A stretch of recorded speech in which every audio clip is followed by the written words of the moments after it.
ஆண்டவருடைய பரிசுத்த நாமம் மகிமைப்படுவதாக. இந்த புதிய மாதத்தின் முதல் நாள் காலை வேளையிலே உங்கள் அனைவரையும் அன்போடு வாழ்த்துகிறேன், வரவேற்கிறேன். 2025ஆம் ஆண்டு 9 மாதங்களை கடந்து இந்த 10வது மாதத்திற்குள் அடி எடுத்து வைக்கும்படியாய் கர்த்தர் நமக்கு தந்திருக்கிற நல்ல கிருபைகளுக்காக இந்த கால வேளையிலே கர்த்தரை ஸ்தோத்தரிக்கிறேன். ஏசாயா தீர்க்கதரிசியின் புஸ்தகம் 55ஆம் அதிகாரம் 13ஆம் வசனத்தில் இப்படி பார்க்கிறோம். முச்செடிக்கு பதிலாக தேவதாரு விருட்சம் முளைக்கும், காஞ்சொரிக்கு பதிலாக மிருது செடி எழும்பும் என்று சொல்லி, அருமையான கர்த்தருடைய பிள்ளைகளே, நம்முடைய வாழ்க்கையில் பல நேரம் நாம் யோசிக்கிற காரியம் என்ன? வாழ்க்கையில் ஒரே முள்ளு தான், என் வாழ்க்கையில் ஒரே நெருக்கம்தான், எங்கள் வாழ்க்கை முழுவதுமாய் வளர முடியாமல், ஊழியத்திலே வளர முடியாமல், விசுவாசத்தில் வளர முடியாமல் சில முட்கள் என்னை தைக்கிறதை நான் பார்க்கிறேன். மத்தேயு எழுதின சுவிசேஷம் 13ஆம் அதிகாரம் 7வது வசனத்தில் இப்படி பார்க்கிறோம். சில விதை முள்ளுள்ள இடங்களில் விழுந்தது, அதனால் அதை வளர முடியாதபடி பெரிய நெருக்கத்தை சந்தித்தது என்று சொல்லி, முள் ஒரு நெருக்கம், ஒரு பாடு, வளர முடியாத தடை. இந்த கால வேளையிலே பரிசுத்த ஆவியானவர் நம்மளோடு பேசட்டும். முச்செடிக்கு பதிலாக இந்த மாசம் ஆண்டவர் நமக்கு பதிலாக வேறே தருகிறவர். நான் ஒருவேளை என்னுடைய வாழ்க்கையில் கடந்த மாதத்தில் நான் இப்படி முட்செடிகளை அனுபவித்தேன் என்றால், இல்லை, இந்த புதிய மாதத்தில் அதற்கு பதிலாக நான் அதை மாற்றி செம்மையான பாதையில் உன்னை நடத்துவதற்கு நான் போதுமானவர். ஏசாயா தீர்க்கதரிசியின் புஸ்தகம் 61ஆம் அதிகாரம் 3ஆம் வசனத்தில் இப்படி பார்க்கிறோம். சாம்பலுக்கு பதிலாக சிங்காரத்தையும், துயரத்திற்கு பதிலாக ஆனந்த தைலத்தையும், ஒடுங்கின ஆவிக்கு பதிலாக துதியும் உடையையும் ஆண்டவர் இந்த புதிய மாதத்தில் நமக்கு தருவதற்கு போதுமானவராக இருக்கிறார். பதிலாக நமக்கு ஆசீர்வாதங்களை தருகிறவர். லூக்கா எழுதின சுவிசேஷம் 15ஆம் அதிகாரத்தில் பார்க்கிறோம். ஒரு தகப்பன் தன் பிள்ளை திரும்பி வரும் பொழுது அவனுடைய நிலைமையை பார்க்கிறார்.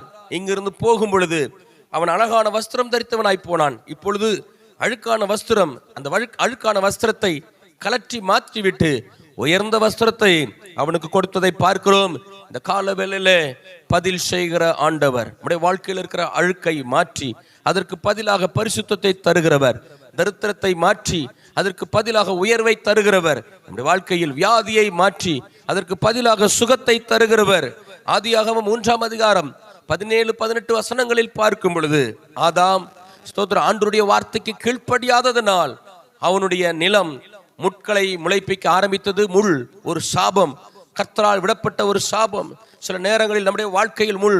அப்போஸ்தலனாகிய பவுல் சொல்கிறார், என் வாழ்க்கையில ஒரு முள் இருக்கிறது, என் சரீரத்தில் ஒரு முள் கொடுக்கப்பட்டிருக்கிறது. அப்படி என்று சொன்னால் நீங்க நினைக்கலாம், எனக்கு ஒரு முள் இருக்கிறது, அது என் வாழ்க்கையில மாறுமா மாறாதா என்று எனக்கு தெரியாது. இந்த மாதத்தில் ஆண்டவர் சொல்கிறார், நான் அதற்கு பதில் ஆமென் ஆசீர்வாதங்களை தரப்போகிறேன்.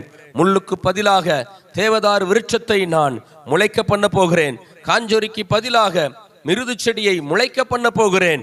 ஆமென். என் வாழ்க்கையில தடையாக இருந்த காரியங்களை இந்த காலவெளியில கர்த்தர் முறியடிக்கிறார். பதில் செய்கிற ஆண்டவர், பதிலாக சரிகட்டுகிற ஆண்டவர். இந்த மாதத்துல கர்த்தர் நமக்கு சொல்லுகிற வார்த்தை, உனக்கு நான் சரிகட்ட போகிறேன். ஆண்டவருக்கு இதை செய்தபடினால் இதற்கு பதிலாக நான் உன்னை ஆசீர்வதிக்க போறேன்.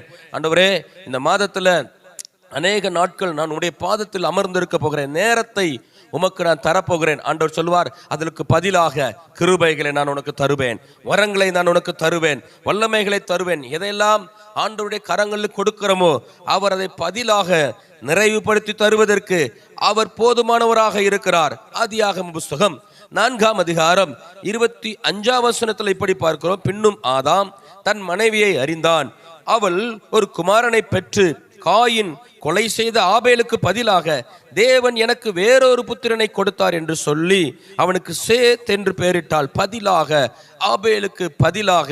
இந்த காலவேளையிலே கர்த்தர் உங்களோடு பேசுகிறார். நீங்கள் இழந்ததற்கு பதிலாக, உங்கள் கைவிட்டு போனதற்கு பதிலாக இன்னொரு புதிய ஆசீர்வாதத்தை, இன்னொரு புதிய நன்மைகளை நீங்கள் பெற்றுக்கொள்ள நிச்சயமாக முடியும். 1 சாமுவேல் புஸ்தகம் 2ஆம் அதிகாரம் 20வது வசனத்தில் இப்படி பார்க்கிறோம். அன்னாள் தன்னுடைய பிள்ளையை சாமுவேலை கொண்டு போய் ஏலியினிடத்தில் விடும் பொழுது, சபையிலே கொண்டு ஆலயத்தில் கொண்டு விடும் பொழுது, அவர் ஏலி அந்த அன்னாளையும் எல்கானாவையும் பார்த்து இப்படி சொல்லுகிறார், நீங்கள் சாமுவேலை கொண்டு வந்து தேவ சமூகத்தில் விட்டபடியினால் ஏலி எல்கானாவையும் அவன் மனைவியும் ஆசீர்வதித்து இந்த ஸ்திரீ கர்த்தருக்கென்று ஒப்பு கொடுத்ததற்கு பதிலாக கர்த்தர் உனக்கு அவனாலே சந்தானம் கட்டளையிடுவாராக. பதிலாக சாமுவேலுக்கு பதிலாக, ஸ்தோத்திரம், ஆபேலுக்கு பதிலாக உனக்கு நான் இந்த புதிய நன்மைகளை தரப்போகிறேன். இந்த மாதத்துல ஆண்டவர் நம்மளை பார்த்து சொல்லுவாரு, உனக்கு நான் பதில் செய்கிற நாட்கள் வந்திருக்கிறது,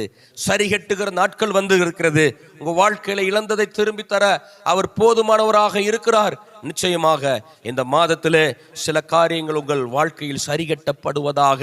தேவனுக்காக இழந்தவைகள், ஒருவேளை இந்த உலகத்தில் நான் இதை இழந்திருக்கிறேன், ஒருவேளை இதை நான் பெற்றுக்கொள்ள முடியவில்லை, என் வாழ்க்கையில் இது தடையாக இருந்தது என்கிற ஒவ்வொரு காரியத்திற்கும் ஆண்டவர் இந்த காலவெல்லே சரி கட்டுதலை வைத்திருக்கிறார். கண்களை மூடி ஆண்டவருடைய முகத்தை நோக்கி பார்ப்போம். நல்ல தகப்பனே, இந்த புதிய மாதத்திலே உம்முடைய பாதத்தில் வருகிறோம்.